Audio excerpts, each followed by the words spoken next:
The only hook a good show ever needs is good storytelling. Then why was your favorite part of the Riverdale pilot when Betty and Veronica kissed? Well, because I was instantly called out as tired in the scene.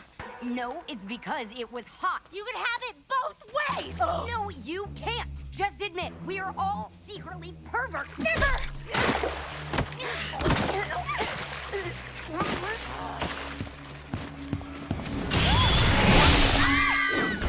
Warner's newest HBO Max original and animated iteration of Scooby-Doo is here.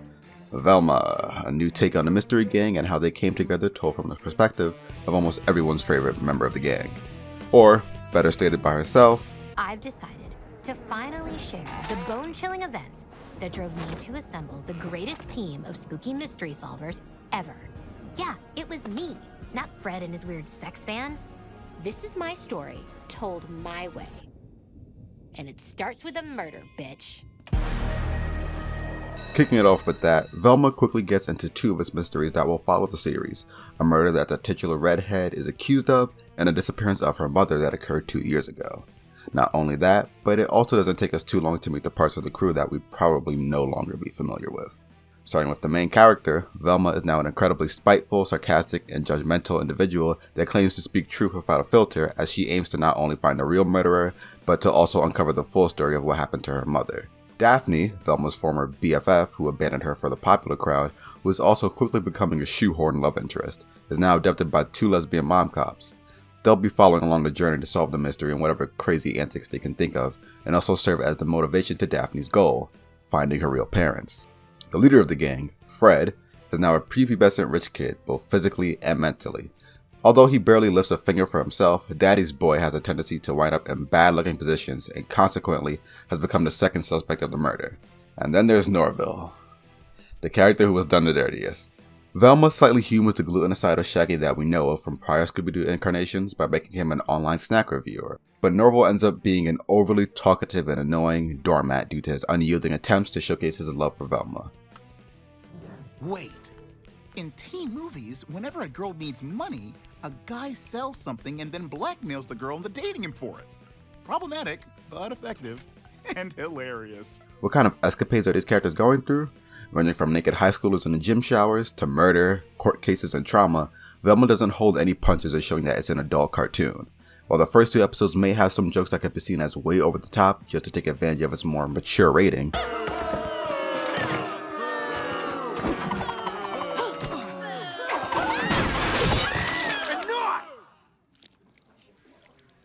where Velma actually fails from its 2-episode premiere is from its pacing, tone, and more upfront attempt of meta-humor, pop culture references, and speaking out on aspects of culture.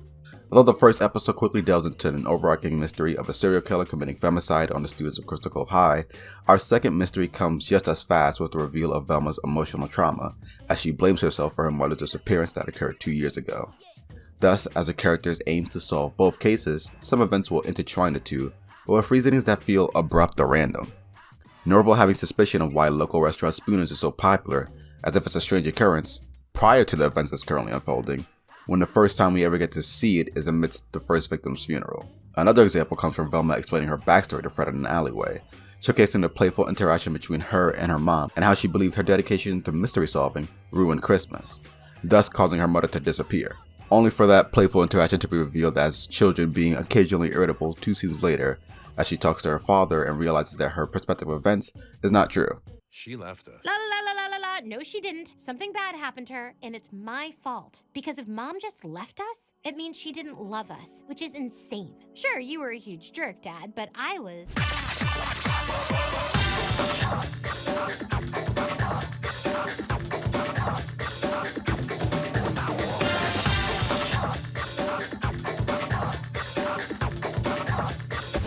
Oh, God. Only for it to then go back to what she already believed at the end of the episode, since her hallucinations didn't stop, as she pays some attention to the last present she's had from her mother for over 2 years that literally states, "Love Mom," and for some reason she also hasn't ever opened it. And it's not questioned why she hasn't either. Second episode has less pacing issues, but the one that is present is the most important, as frenemies randomly begin to fall for each other. From Velma blushing as Daphne pins her against the wall, threatening her, to the two holding hands as a drug-dealing duo as they run away from the police, followed by Velma falling on top of Daphne, and with the episode ending with Daphne kissing her in order to help get Velma out of one of her hallucinations. Great. Now even just being myself won't work. The two have gone from not being BFFs for likely a considerable amount of time, hating one another, and they're romantically interested in one another. Hopefully this doesn't last long, as I prefer for the abrupt romantic tension to not settle immediately into a romantic relationship. I think it would serve the series better to actually work through the idea of Daphne reconsidering dating Fred, testing to see if she actually does like Velma, and then for Velma, the social outcast, to face what she wants for herself, and if she actually does like this person she's had vengeance against for supposedly quite a while. All of the vengeful tension established in one episode, all to be resolved within the next? That seems far too fast. Stop.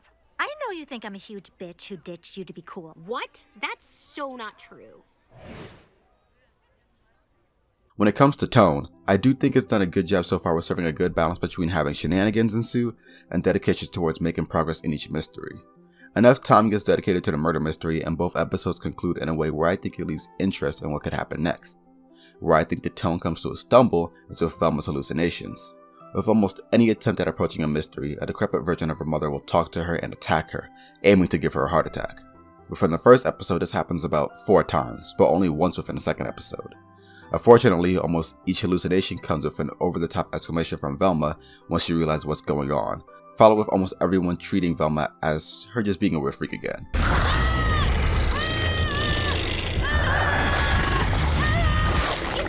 Trying to solve a mystery. No, I was just asking a question. Heart attack! Velma, what is this? Did you eat all the gummy vitamins again? Am I saying they have to treat a situation with tact? Currently, no. I don't really expect them to, outside of Norville. However, I do think that these instances would be better served if they were more subtle and constantly play with Velma's understanding, or what could be lack of understanding, of what kind of situation she's falling into. Instead, with the amount of explanation that comes from Mindy Kaling's performance, within these instances specifically, it comes off as lacking any weight or genuineness. Then there's the show's humor. Velma, that's not fair. I'm not just a waitress, I'm also... A basic bitch who doesn't even know how to use hashtags? No, I'm also #the owner of Spooners. I watched these 2 episodes 3 times within one day. While there were some more laughs to be had, mostly from Fred, as I watched with some friends, many of the jokes or attempts at humor fall incredibly fat or take a step on what would have already been a good joke had they stopped an attempt to be socially aware. People may call it being woke, but I call it what I think it really is. A failed and sometimes backhanded attempt at social commentary that doesn't do itself any good while occasionally treating the audience with disrespect. And how do you feel about race blind casting, Daphne? Krista, if this was a show, you'd be killed off for being horny. I think it has something to do with drugs, which I hate. Narc. Narc. White girl with too much money. White girl with too much money. You don't know me. I'm a white girl who's bored. I do think some of these speak for themselves. But the 2 that bothered me the most was episode 2's acknowledgement of how people tend to compare so many people and their bad deeds as adjacent to Hitler, and episode 1's 420 joke. The first one was great on its own due to the amount of absurdity within it. Oh God, he looks like Hitler! And not just because we compare everyone to Hitler these days. Come on. So what place does that have here other than to make frivolous commentary that doesn't connect to anything within the show? Then the second joke is infuriating for a litany of reasons. Man, if I ever even think about getting into 420 culture, or especially 420 related humor, kill me. You know what 420 is, right? Yeah, it's code for adults who still watch cartoons. Now, if Velma wants to mock his adult audience for taking enjoyment out of watching cartoons, it can, but coming across as antagonistic to those who work tirelessly on and appreciate animation doesn't make for a positive first impression. There's another piece of irony that I found from Velma's attempt at commentary. Although the series begins with Velma speaking on how origin stories usually feature already strong men getting stronger from a perspective that takes place post all of these events, Fred, the one that Velma will put the guilty verdict on simply for being white and rich at first, is actually the most interesting character so far. He's an idiot, but he's just an absurd grilled cheese enjoyer that somehow makes everything worse for himself in the most entertaining way possible. Brenda's. And to me. Nah, I know. I'm caliente, as this one's people would say. Hey, am I on a hunger strike? Where the hell are my pancakes? Are you trying to choke me to death? You forgot Cuddy's. Is that true? I'm a big boy! A big boy who could have removed those dumb girls' brains no problem if I wanted to. Hear, hear! Guilty. Based on what? So don't be afraid to express your true self. And remember, fashion first.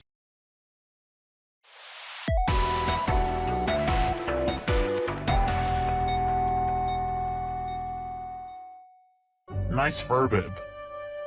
Wait. Wry sense of humor, tinged with a whiff of disdain and superiority. Velma? Who were you expecting? Rorschach? As we wind down to the end of this review, I think I should spend some time with what's become one of the major points of contention leading up to Velma's release. The radical alteration to each character. The races of the characters changing? Okay, sure. I normally say just develop a new character at that point if you want the race of the character to play an important role, as I don't think Velma being white was ever an important story point or character point for her, especially when most people also don't even see her as white and see her as Asian due to the live action films. But series like Scooby-Doo and Spider-Man have bucket loads of interpretations, so let's move from that. Is it because she's a lesbian? Well, no, because Velma is bisexual outside and inside of the series. What really bothers me is how radically different each character is, especially Velma. Velma has aspects of sarcasm across so many of her iterations, but here her character is full of witty remarks of social commentary that aim to make her so incredibly judgmental, and acting in such a way of attempting to be better and smarter than everyone else. Sure, Mr. Incorporated Velma had aspects of that, but the difference was that Velma actually was that smart. But in this self-titled show, Velma isn't. Now this would allow for her to be a flawed character that we can see grow, but it's hard for me to imagine she'll grow from where she is now, given that her snobby monologue likely comes from her as a narrator speaking after whatever the events of the show are. And it's not as if a know-it-all character can't be interesting either. Not only are the other iterations of Velma far more enjoyable as a character, but as much as I don't like this show I'm about to mention, Reagan from Inside Job is also a know-it-all character, and even though she has incredibly abrasive ways of acting, her attempt to solutions make sense and would occasionally be beneficial, especially for herself and her own goals, as everyone else doesn't carry their weight. I'm still working out the kinks, but it's a set of biocranial robot arms that will increase my productivity 600%. Now I can simultaneously finish paperwork, ignore my dad's texts, and, strangle anyone who crosses me, I guess. Every day you edge closer to becoming a supervillain. As stated by executive producer Manny Kaling and her creative partner Charlie Grandy, this is about how these four people came together. But this Velma, Fred, Daphne, and Shaggy are not even close to the Mr. Green that people have known for decades. We already know how they came together through multiple other iterations, whether it be from Scoob or the live action films. Those iterations were not only able to deliver new adventures and perspective, but were still able to keep the core of the franchise, the most recognizable aspect of the franchise, recognizable. Without that, it becomes confusing as to why this wasn't an original idea, rather than a story that relies on an existence that it's looking to detach itself from. But maybe it will turn into the core that everyone knows. As they also state within the interview. But that's been really fun, the origins of Jinkies, seeing the character of Norville and how does he become Shaggy, because we know Norville is his real name. So I think Charlie did such a brilliant thing with the writing staff of taking all these things and providing Easter eggs so that real fans of the show know that we know the series inside and out and want to, it's obviously different than the original, but we really care about it. Perhaps the upcoming episodes will leave Velma into something that isn't such a strong, unrecognizable departure.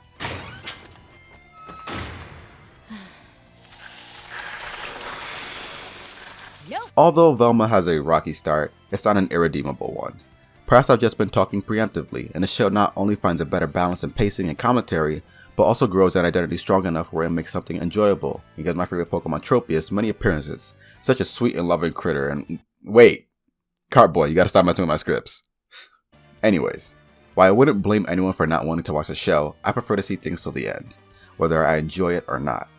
BoJack Horseman didn't turn out for the better for me, but hopefully this adult animated series ends up being one that turns out for the better.